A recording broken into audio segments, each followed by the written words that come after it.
No Chile, Lu tá no Chile, tá em loco para cobrir, fazer essa cobertura especial de sempre para a CNN, vocês vão acompanhar ao longo do final de semana. Mas só para trazer alguns elementos, a última pesquisa antes da eleição mostrou José Antônio Castro com 50% das intenções de voto para o segundo turno e Janete Jara com 34%, né, Lu? Então é muito provável que ele vença as eleições e, com isso, ele pode se tornar o primeiro líder de ultradireita a governar o Chile desde o fim da ditadura de Augusto Pinochet em 1990. E eu estava vendo uns dados interessantes também, Luke.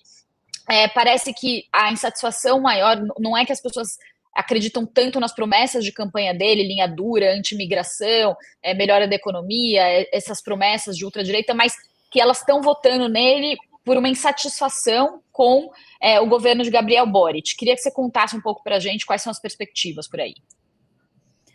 Exatamente, Pri. E a candidata do Partido Comunista, a principal oponente, a Janete Jara, ela foi ministra de Gabriel Boric, né? Então, grande parte da população chilena associa com um governo com o qual muita gente está descontente e, principalmente, é impressionante como a Venezuela acaba entrando em todas as discussões, principalmente por causa da violência, que aqui no Chile ela se misturou com um debate em relação à migração venezuelana. De fato, Venezuela foi assunto do último debate. Perguntaram para os dois candidatos se Maduro deveria renunciar, inclusive a candidata comunista disse que Maduro deveria renunciar, que houve uma fraude eleitoral, que há uma ditadura na Venezuela.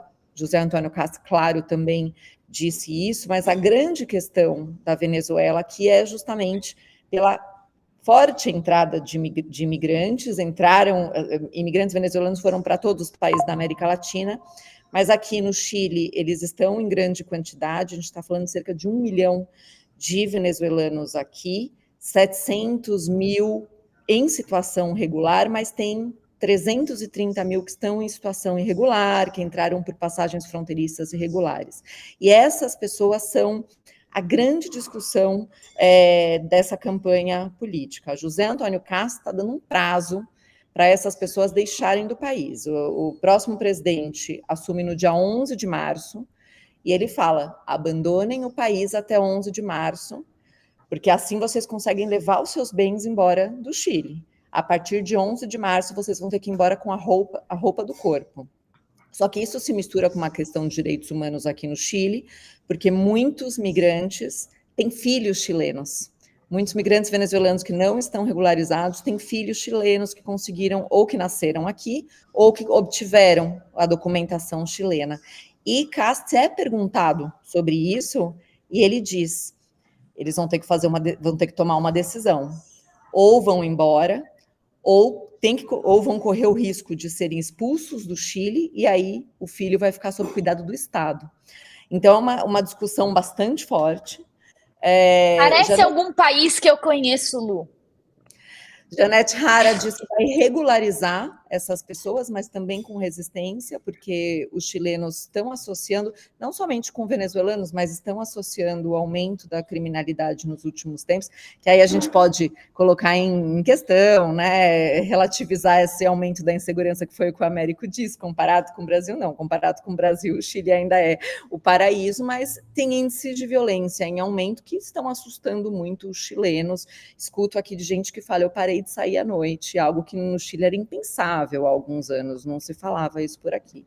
Então, a grande questão continua sendo a questão da violência e com a questão da migração como um dos principais argumentos, um dos principais pontos, uma das principais questões de como combater a violência acaba sendo essa questão do controle da migração, tanto com um controle físico nas fronteiras, como com expulsão de imigrantes, no caso aí do CAST.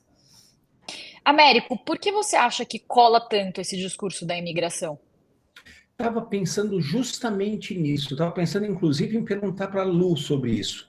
Se esse não é um fenômeno, por exemplo, das redes sociais, do online, o quanto isso multiplicou esse discurso. Claro, violência, segurança sempre é um ponto muito sensível em qualquer sociedade, especialmente quando você tem um aumento, como aconteceu no Chile. Mas por que esse virou o grande assunto no Chile neste momento? Por que isso conseguiu eclipsar totalmente vários outros aspectos que são importantes para o Chile? Economia, muita coisa. Primeiro, claro, é muito fácil você fazer isso, né? Esse é o discurso mais fácil do mundo, né? Ainda mais quando você tem essa questão de imigrante, né? Apontar o dedo e dizer, olha, o Chile piorou, a violência aumentou e etc. O paralelo que você fez aí nos Estados Unidos, né, Pri? Mesma coisa, o Trump fazendo esse discurso que é um discurso falso, de que estão chegando milhões e milhões de criminosos nos Estados Unidos, porque todos os países abriram as suas prisões para isso. E a generalização, né, Américo? É muito fácil e muito covarde fazer esse tipo de campanha. E especialmente quando é o outro, é o venezuelano que vai perder tudo, esse tipo de proposta que não faz o menor sentido. Agora, eu não sei se a Lu tem alguma informação, enquanto eu estava pensando isso, porque é muito fácil esse discurso, e isso acontece sempre, mas por que esse virou o único grande assunto da eleição? Tem alguma coisa a ver com o debate na internet, fake news? Porque esse é um grande ponto, em algum momento, que tem que ser discutido e vai nos influenciar, inclusive, o ano que vem, na nossa gloriosa eleição geral no Brasil também, porque nós temos que ficar muito de olho aí nos debates que acontecem no mundo digital. Você tem alguma informação disso, Lu? Eu não tenho certeza de que houve tanto impacto, com certeza houve, né, muita circulação, como há em todos os países hoje em dia, de vídeos em relação a isso, mas o que eu sinto também conversando com as pessoas é um pouco de choque em relação a costumes, a culturas. Então, por exemplo, só para assim, é complicado falar porque há uma xenofobia crescente, né? Um dos costumes venezuelanos é, durante o Halloween, fazer umas passeatas com motos, todo mundo disfarçado, todo mundo fantasiado, buzinando. E isso, os venezuelanos são mais barulhentos que os chilenos, né? Sem dúvida nenhuma. Exato, isso acabou assustando os chilenos, mas a ponto de a porta-voz do governo Boric, a Camila Vallejo, que era do Partido Comunista, eu nem sei se ela ainda é filiada ao Partido Comunista, mas ela dá uma coletiva de imprensa em que ela fala: esse tipo de manifestações não são chilenas, violam as leis do Chile e as pessoas que participarem disso vão ser penalizadas. Então, num nível que isso virou assunto da porta-voz da presidência, falando progressista, que né? Então não ia ser proibida.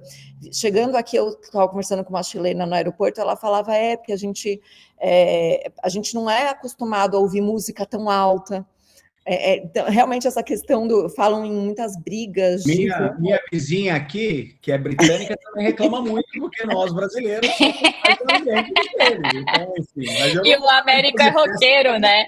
Mas acabou virando uma implicância com o choque de culturas. E eu acho que também a proporção, a gente fala de 1 milhão de imigrantes venezuelanos numa população de 20 milhões de pessoas, é muita gente. E assim, a migração aumentou muito nesses últimos anos, e aí acaba misturado com o debate da violência, porque o aumento dos números da violência aqui no Chile, a violência não era uma questão há 10, 15 anos aqui no Chile, e o aumento da violência acabou coincidindo com o aumento da imigração aqui. Então, acabaram sendo debates atrelados. Acho que também é uma forma de canalizar a insatisfação. Antes, a grande insatisfação era a sociedade desigual, então vamos tentar fazer uma nova Constituição. Não deu nada certo o processo constituinte, e começou esse problema da violência com muito mais intensidade. Acho que canalizaram a insatisfação, mas eu não sou analista político, eu teria que perguntar isso mais especificamente para algum analista político para te dar essa resposta com mais precisão.